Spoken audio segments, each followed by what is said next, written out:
Hello everyone and welcome to today's video. Now today we are going to be talking about the Overwatch League playoffs for Overwatch in 2021. Obviously this is going to be the final time we actually play Overwatch 1 in Overwatch League.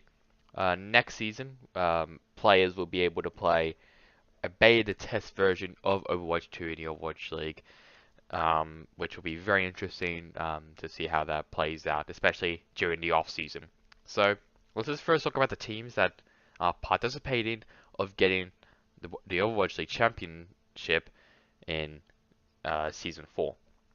So we got the Dallas Fuel, the LA Gladiators, the Atlanta Reign, Shanghai Dragons, Chengdu Hunters, San Francisco Shock, Washington Justice, and the Philadelphia Fusion. Those are the 8 teams who are going to be competed for the title. So have a look at the bracket. Obviously, this is this bracket has already been shown here. So I think the first match was the Dallas Fuel versus the Washington Justice, and that was 3-1 to the Dallas Fuel. The Justice, I feel like, is definitely the weakest team out of all these teams. I'll be honest. So a bit unlucky there for the Justice. For the next match, I think it was the LA Gladiators versus the Philadelphia Fusion. That went 3-1 to Gladiators. Not that surprising there, I'll be honest. Fusion, once again, a little bit struggling. I think isn't this also the first time that we've seen Shockwave and Poco? I can't remember. I might be wrong about Shockwave, but I think that's the first time that we might have seen Poco. I can't remember. This one actually kind of got me off guard. It was the Shanghai Dragons versus the San Francisco Shock, which was the next one, and the Dragons sweeped the Shock. They just sweep them up, just sweep them. It was very dominant fashion. The Shock didn't even have a chance to even compete against the Dragons. They were just on another level. So, a bit unlucky there for the Shock and the Chengdu Hunters versus the Atlanta Reign. Obviously, I was cheering for Atlanta. I am an Atlanta fan. It was pretty disappointing. They couldn't get a 3-2. Well, they couldn't win against the Chengdu Hunters. It was very close though, but a bit unlucky there for the Reign. So have a look at the losers round 1 before we get to the semi-finals. The San Francisco Shock versus the Philadelphia Fusion. It was a lot closer than I thought it was going to be against these two teams, but it was the San Francisco Shock trying to get that 3-peat now against the Philadelphia Fusion. Pretty close there, and then the Atlanta Reign versus the Washington Justice. Not even close. So yeah, definitely the Justice was definitely the weakest team.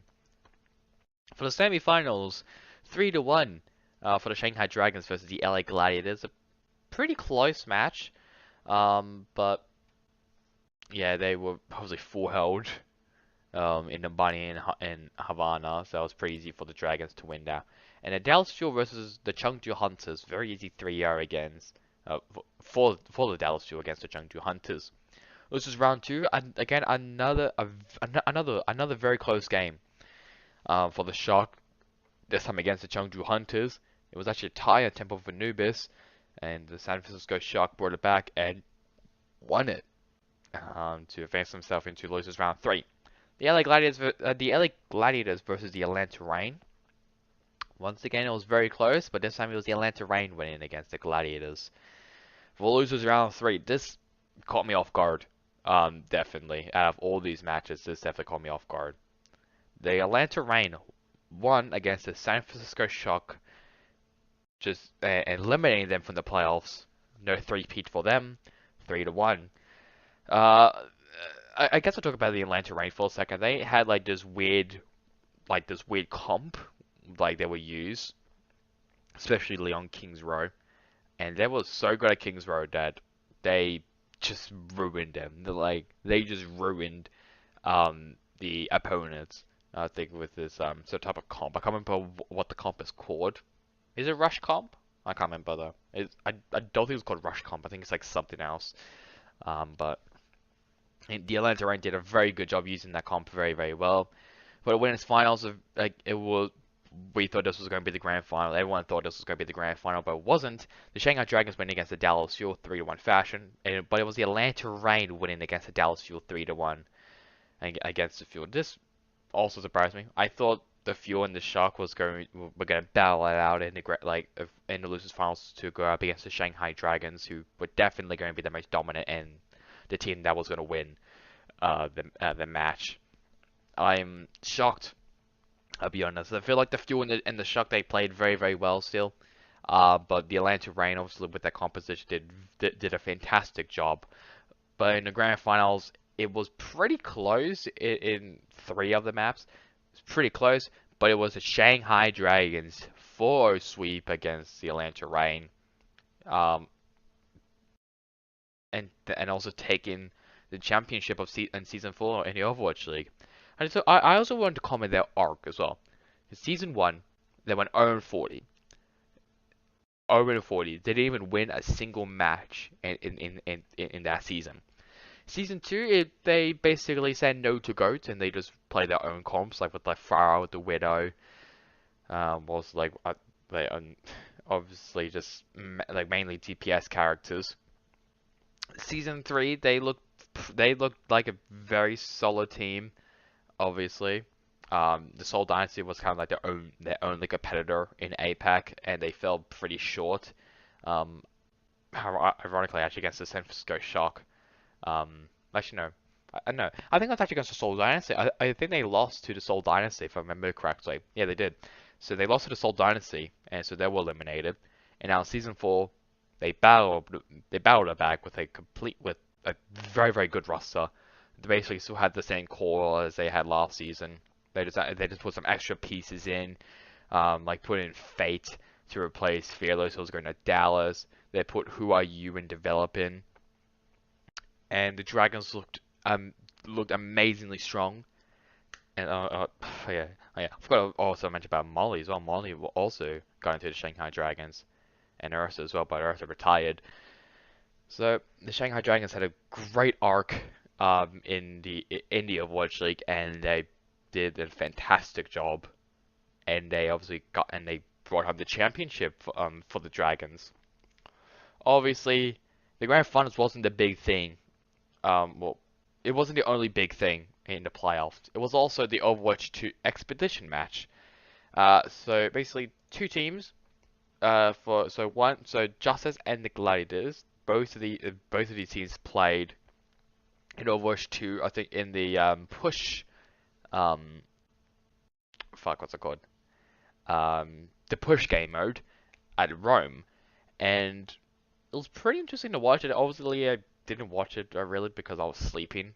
I'm a lazy knobhead. But it was Overwatch League Team 1, so with Assassin, Kevster, Space, Shoot, and Moth, that was the team who brought home the dub. It was pretty interesting as well because, like, especially in the league with the Sombra Bastion changes, which we'll get into very, very soon. I'll give my whole opinions on them. It was pretty interesting to see how the pro players would play. Like the new like the reworks like Reinhardt, Bastion, Sombra, Mercy, because like it was mainly those 4. Oh, also and Genji as well. Also Genji. Those were like the 5 characters I saw when I watched the highlights of it. Even though I watched like a bit of the highlights of it, but it was very interesting gameplay. I think it might be good. It might be good. We just have to wait and see really. So, hopefully next season, which will start, I think somewhere around April. I think that's what the reports are saying. Hopefully that'll be good for the Overwatch League, and hopefully Overwatch 2 will also be great for the public as well. Now let's just talk about some player news, mainly Nero. Nero obviously tweeted out this today. Playtested Overwatch 2 the other day, and it's just not my cup of tea. I don't like the idea of playing 5v5. I trust Blizzard to fix the other imperfections. Coaching might be fun. Thinking face. Now, I won't be surprised if like some of these former Overwatch League, some of these Overwatch League pros, transitions to a coaching role. Maybe because obviously, it's probably not their cup of tea, as they've already mentioned. So I really won't be surprised if some of the Overwatch League players who don't really like 5v5 may transition to a coaching role into a team, because obviously 5v5 is completely different. You may think it's not that different, but it's clearly different, especially now with only one tank.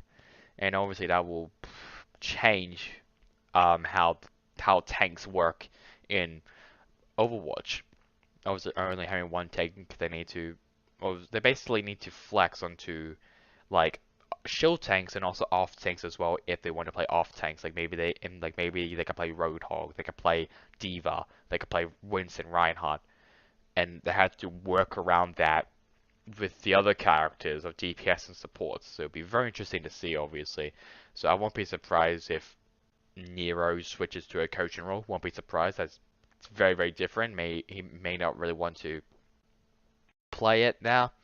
Obviously he doesn't really like 5v5, which is clearly understandable. Not a lot of people really like 5v5. Obviously when I first got the first impressions of it, I wasn't a really big fan of 5v5 at first because 6v6 is just a lot better, and say 5v5 to like real to like CS:GO, Valorant, I think Dota as well, League of Legends.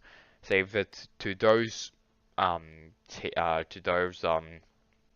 games, and just stick with 6v6 in Overwatch because you basically need an even playing field for both of those teams. You always need two tanks, two DPS, and two supports. Always need that. So it will be interesting, but if it flops, then Blizzard's probably made the worst decision of their life switching to 5v5. But anyways, let's have a look at some of the Overwatch 2 changes, mainly about Sombra and Bastion. This is the Sombra change. So she now has a new passive, which is Opportunist. Now deals 50% more damage to hack targets. So when Sombra hacks a target, she would deal 50% more damage. And the machine pistol, the damage has been reduced from 8 to 7, and the spread has been reduced by 20%. So Sombra as well could be a bit OP. For Ultimate, the EMP, there's going to be some changes there. Removed effect no longer deals any additional shield-specific damage. So I think it would just get rid of it, but I don't really know though. And there's one added effect, deals 40% of enemies' current HP. So if it's like 200 HP, let's just say, that will go down to around 170. I don't know, 170? Is that 40%? Or was it 180? I can't remember. No, it's 160. I don't know. You know what I mean, right? Translocated, there's no changes there. For the hack, cooldown has been reduced from 8 to 3 seconds, so that's a pretty substantial reduce of cooldown. The duration has been increased to 8 seconds. The ability to lock duration has been reduced from 5 seconds to 1 second, so you basically get it instantly. So that's a pretty big nerf to the hack, but it's also a good balancing act as well. Now reveals hacked enemies to Sombra's team through walls for 8 seconds, so that's just for the whole duration of the hack. Cooldown is no longer is no longer halved when hacking health packs, and the health pack hack duration has been reduced from 60 to 30 seconds. So basically, you need to hack it every maybe, I guess every 30 seconds. But if you want duration, I'm gonna say maybe every 20 seconds, every 25 seconds. I'm guessing. Other than earlier, which was like around 40, around 40 to maybe even 50 seconds. For the stealth, the fading time has been reduced by 50%. The detection radius has been increased from 2 to 4 meters. And using hack no longer removes stealth, but Sombra does become briefly visible while hacking. This change I don't like. I don't like this change. Because, yeah, you could just hear the hack, the do do do do do. I guess you can hear that. But if you're a support player like Zenyatta, and you don't have anyone to peel for you, then Sombra is practically broken. I won't be surprised if they nerf Sombra massively when Overwatch 2 comes out. I won't be surprised because this seems a bit broken to me. So that's Sombra. I'll be honest, I think she's going to be pretty OP, in my opinion. And a lot more teams are going to be playing her. She's basically going to be the Mercy of Season 1. You know, in Season 1, you basically had to have a Mercy. Had to. It was basically just mandatory to have a Mercy on your team. It's basically what it's going to be. So teams are basically going to be picking up a Sombra specialist like Dante to just dominate the season. Now let's have a look at the Bastion rework. So for the recon, the weapon fire rate has been reduced by 50%. The the fall off range has been increased to be more accurate at long range, which is a bit weird. And the weapon spread has been reduced at 0. So the fire rate will be a lot slower, and to combat with the no spread. So for the sentry, this one is weird. Can now move while firing, but at a reduced movement speed. Weapon has unlimited ammo. I did not see that. The weapon damage reduced by 40%. This would definitely give Bastion more movement. That was kind of the problem with Bastion in Overwatch 1, is that he didn't have any movement, and so he was basically just a sitting duck. So I'm not. So it's a good change, but really unlimited ammo. Why not just have it like 300 ammo? Just keep it to like 300 ammo. That's better. Whatever. A new ultimate, which is artillery. In artillery mode, Bastion locks to the ground and unleashes a powerful long-range artillery strike. Manually target 3 different locations to strike anywhere on the map. This one is going to be a very interesting ultimate. Very interesting to see how this plays out and what people really use. So we now got reconfigure. Bastion's transformation between 2 primary combat modes now has an 8-second duration and a 10-second cooldown. I guess that does make up for the unlimited ammo of the sentry. So at least like now if you don't have to keep switching, because that'd be kind of unfair. The self-repair has been moved, which is actually a good change in my opinion. If you want to, because if you just kept the repair on and he has like unlimited ammo, that's basically OP as fuck. So I'm really glad that they actually got rid of it. And to replace our self-repair, it is a tactical grenade. Bastion shoots a tactical grenade that detonates after a short delay and knocks back any enemies it strikes. Grenade bounces off walls but stick to enemies and floors. Grenades explode shortly after they stick into an enemy or floor. I feel like this is just echo, then it like echoes when it's sticky and it sticks to anything. While Bastion's one is just it bounces off. So basically think of it as like Echo's grenade, like Echo's sticky bombs, but you could bounce it off stuff. That's basically what I'm getting here. So that's really about it. Obviously, this is the end of Overwatch 1.